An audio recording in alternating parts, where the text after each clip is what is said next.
Salah Hamouri, on vous voit enfin en France, après toutes ces années d'emprisonnement du côté israélien. Aujourd'hui, pour les militants de la cause palestinienne et les militantes en France, l'objectif c'est quoi? La libération d'Ibrahim Jordan Abdallah? Oui, bonjour. Bien sûr, une des causes clés pour le mouvement de solidarité aujourd'hui en France, c'est la question de la libération de Jordan Abdallah, qui est détenu depuis 39 ans dans les prisons françaises, alors que ça fait un grand moment qu'il doit être libre et qu'il retourne à son pays. La continuation de la détention de Georges Abdallah, c'est une décision politique qui est faite par les Américains et les Israéliens et avec la complicité des autorités françaises. Pourquoi cet acharnement?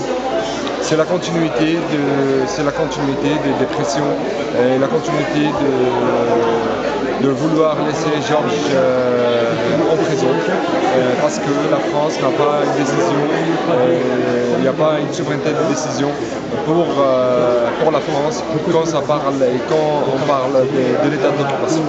1947-1948, la lutte pour le droit des Palestiniens, un drapeau, un sol, c'est poursuivi, un État.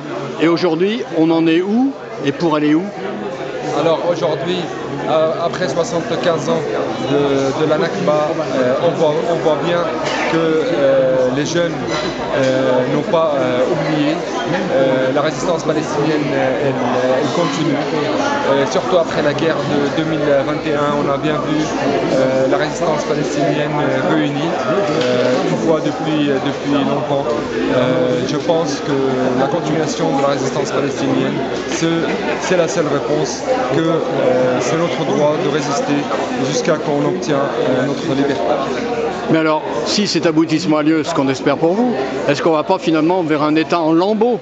Parce qu'entre Naplouse et puis le sud de Gaza, c'est quoi? C'est des parcelles de territoire les unes après les autres?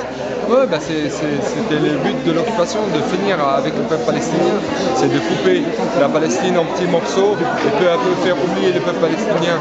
Mais grâce à la résistance, on est toujours là et on en restera toujours ici.